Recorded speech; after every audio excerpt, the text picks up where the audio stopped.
Well, we've grown our weep, many of them. We are back with a brand new video here, and you know where I am. I'm once again in the four-wheel studio, aka my car. So once again, as always, if you hear any audio variance outside the normal quality, please attribute it to that, please and thank you. So I want to jump into the topic of today's video because this was something that I'd seen some other far better content creators than I talk about. And I wasn't really going to touch on it until some more information came across my desk. So those of you who may or may not be familiar, you know that some joker, I don't even know who this cat is, made a R&B song, a love ballad, if you will, about LeBron James. I won't play it because I don't want YouTube to hit up my channel, at least not for this. So, granted, I thought that was weird, deranged, but you know, in my rant on the sycophants, my thoughts about them is that these people are truly, as the old folks would say, touched in the head. So, as bad as that was, guess what?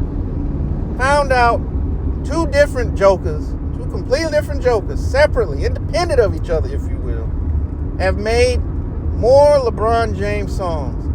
One of them is like a rap song. And I heard part of it, but I was in such disbelief I couldn't get through the whole thing.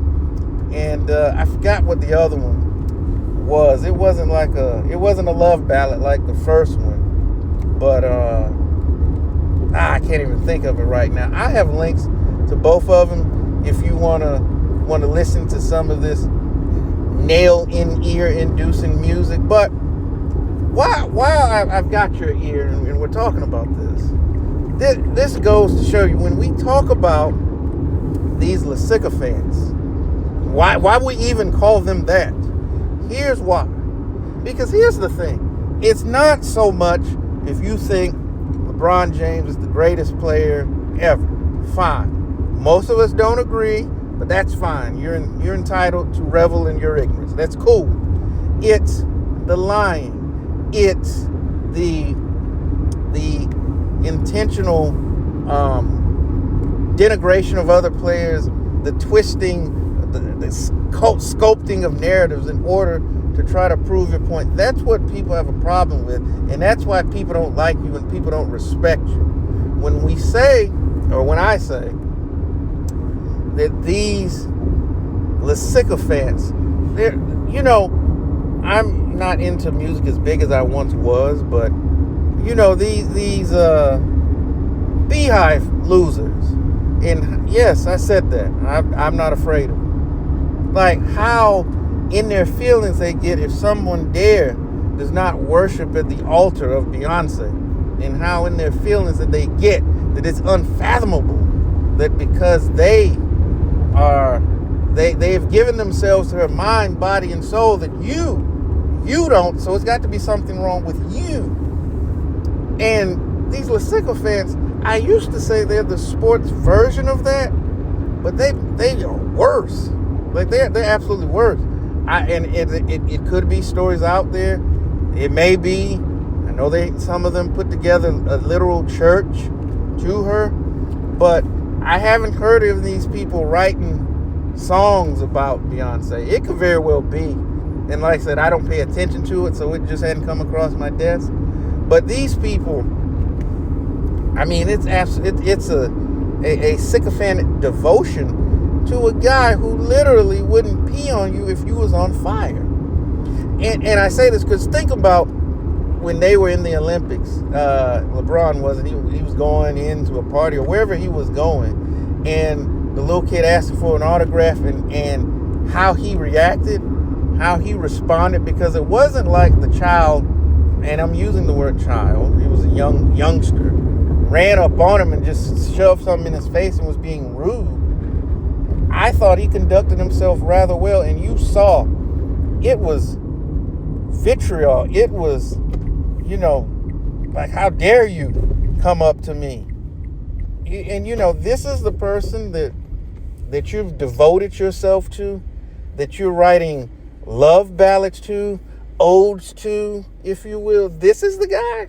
He's showing you through his actions he doesn't care about you. He probably sits around and thinks it's funny. Either that, he thinks it's funny, or he pities you for you conducting yourselves the way you are. Like, for you to take time to sit down to write a song about a dude who doesn't know you exist and doesn't care about you outside of pushing whatever moronic, daft narrative him and his media machine is out there is crazy.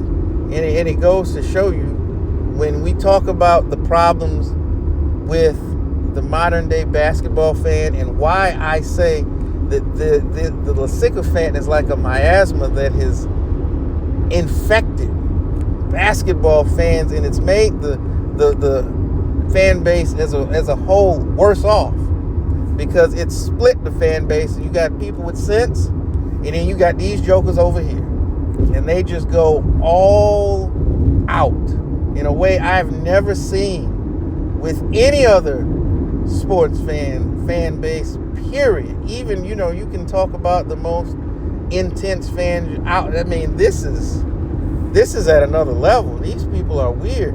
And the sad part is the fact that you've got these three clowns doing it. It's only going to spur on more of these losers to continue to do these things. It's probably going to be, they're probably going to put together, they're going to get together and put together like a compilation, a LeBron glazing album. Lord, I probably just gave him an idea. Dang. But with that being said, I don't want to ramble on about this too much. I just wanted to know, had you heard these two latest songs? And what do you think about these people to even conduct themselves in this manner, to do this? Like, because it's just something that I can't fathom. So maybe somebody can tell me what I'm missing. Maybe I'm the strange one in this equation. But let me know what you think.